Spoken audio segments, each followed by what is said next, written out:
गोविंद।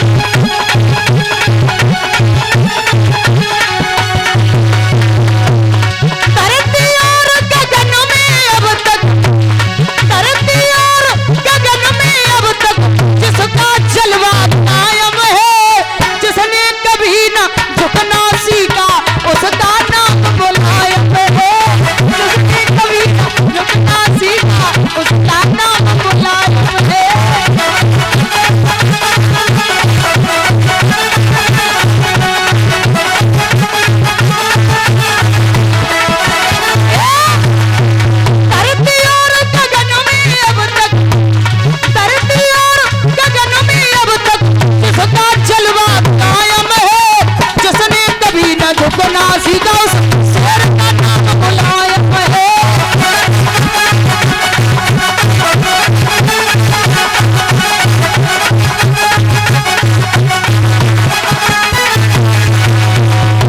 बोलिए गोविंद। देखोगे मेरे नाथ द्वारिका वाले अवतार,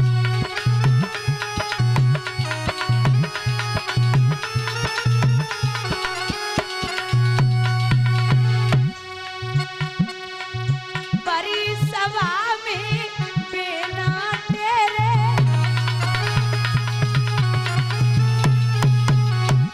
कन्हैया अब का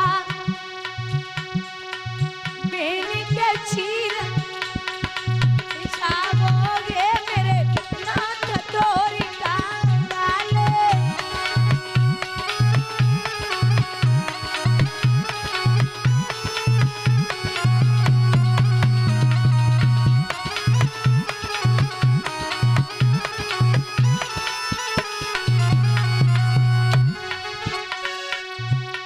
अरे जैसे नरसी के बात भराए,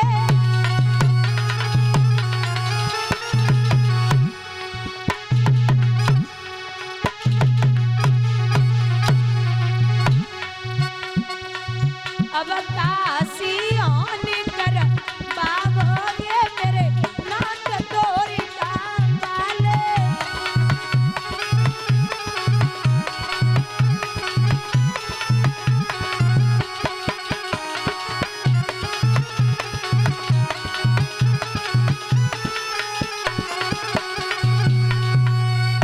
आ जाइए भैया, आवाज लगा रही द्रौपदी, और द्रौपदी ने एक बात कही, बीरन आज तुम अगर नए आए रहे तो हमाओ कुछ नहीं जावेगो, और तुम्हें बता दे जब बहन या बेटी की इज्जत जाती है तो सबसे ज्यादा असर भाई पे और बाप पे पड़ता है।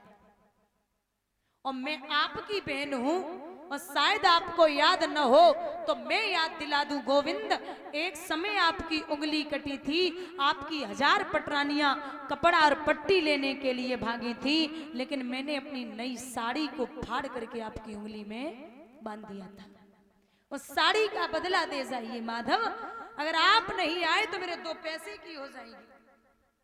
जब रोई है बहना, दादा याद रखना, बहन ने एक बात और कही है कि हे गोविंद हम तो नगिन पैदा हुए थे, और नगिन हो भी जाएंगे तो मेरा कुछ नहीं बिगड़ेगा। हम नगिन पैदा हुए थे और नगिन हो भी जाएंगे तो मेरा कुछ नहीं बिगड़ेगा, लेकिन भैया अगर साड़ी उतर गई तो आप कहीं पूरी दुनिया में मुंह दिखाने के काबिल नहीं रहेंगे। आ जाइए। और कहा बोली द्रौपदी, बुजुर्गों नीचे किए बैठे सर, कुछ पड़े ना असर, सर कटता ही सर, स्वामी होगी ना बसर, क्या मान रहेगा स्वामी सरकार, साड़ी का पल्लू जब सरका, साड़ी का पल्लू जब सरका,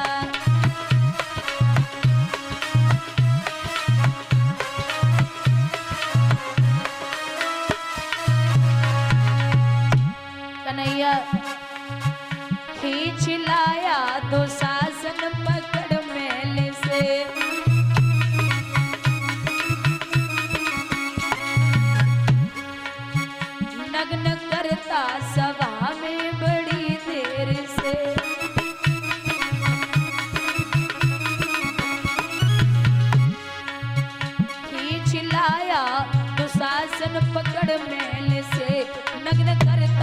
सभा में बड़ी देर से।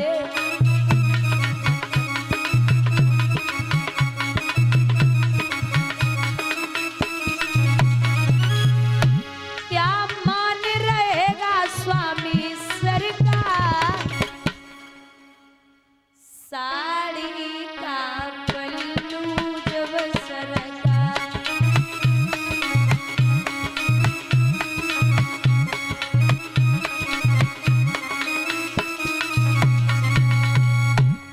आवाज लगा रही बहना।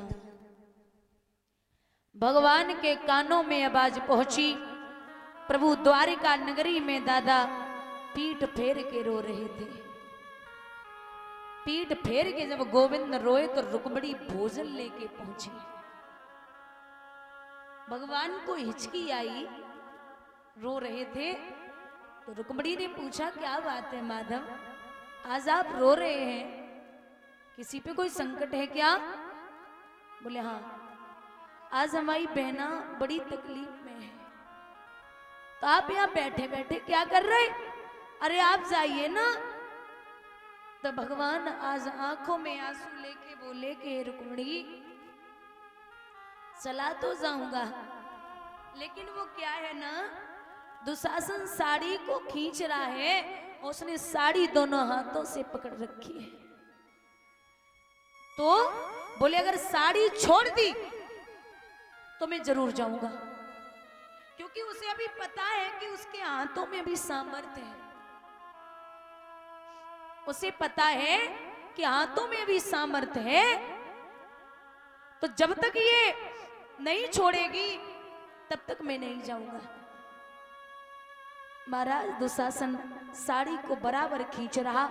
मैया बहुत देर तक साड़ी को पकड़े रही, और जब साड़ी पकड़ते पकड़ते थक गई, अब दोनों हाथ ऊपर उठा दिए कि अगर इज्जत चाहते हो तो आ जाना, वरना नगिन होना ही बेहतर है। दादा जब साड़ी छोड़ी, अब भगवान ने कहा करो गरुड़ को बिसारे दो।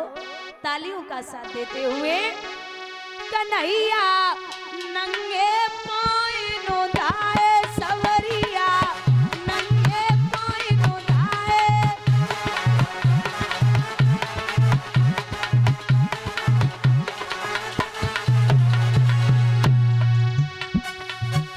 अरे खींचत चीर दुशासन थकियो, दुशासन थकियो, दुष्ट तो सबक बढ़ाए वे माधव, नंगे पाँव नोधाए मुरारी।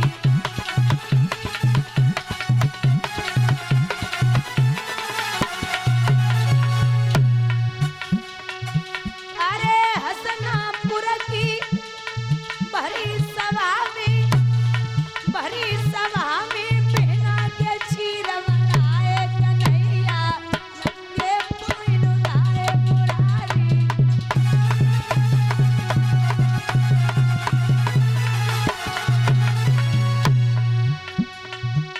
सवरिया नंगे पाँव नोधाए मुरारी।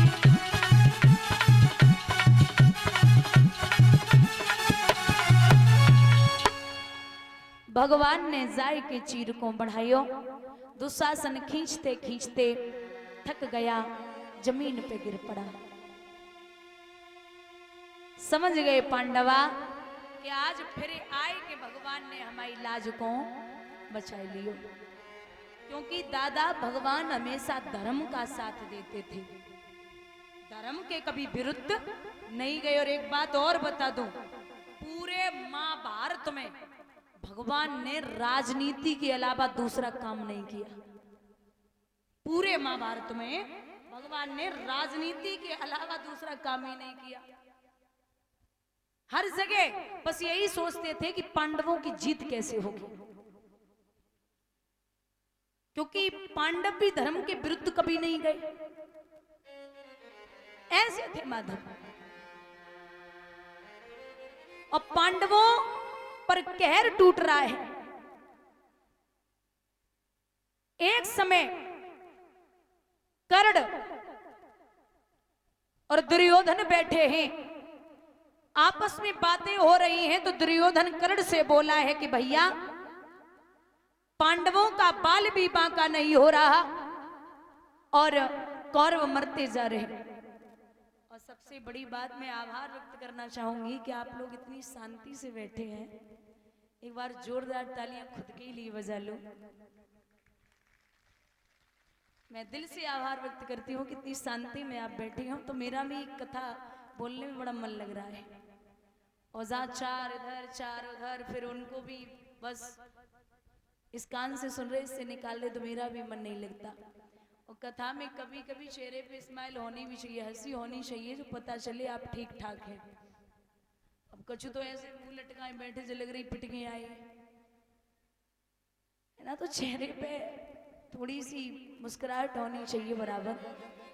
और ये 3-4 मूर्ति हमारे जस्ट सामने बैठी, मैं जब से बैठी हूँ ना बड़ी खुशी से इतने आनंदित होकर कथा सुन रहे हैं, मेरा भी दिल बड़ा मगन है। धन्यवाद देना चाहूंगी। ऐसी कथा श्रवण की भी जाती है। दादा कर्ण जो है जवाब देने लगा कि अगर हमें रथवान कृष्ण जैसा मिल जाए तो निश्चित है मैं कल के युद्ध में अर्जुन को मार दूंगा।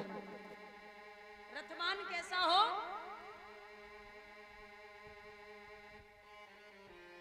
बोले रथवान हो कृष्ण जैसा, तो मैं प्रण करता हूं कि कल के युद्ध में अर्जुन को मार दूंगा।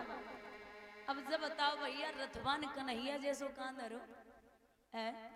और रथवान की तो छोड़ो, दादा जो अर्जुन के रथ पर ध्वजा पर विराजमान है वो पता कौन है? हनुमान जी। और मैं आपको बता दूं कि जो हनुमान जी हैं उनमें कितनी ताकत है।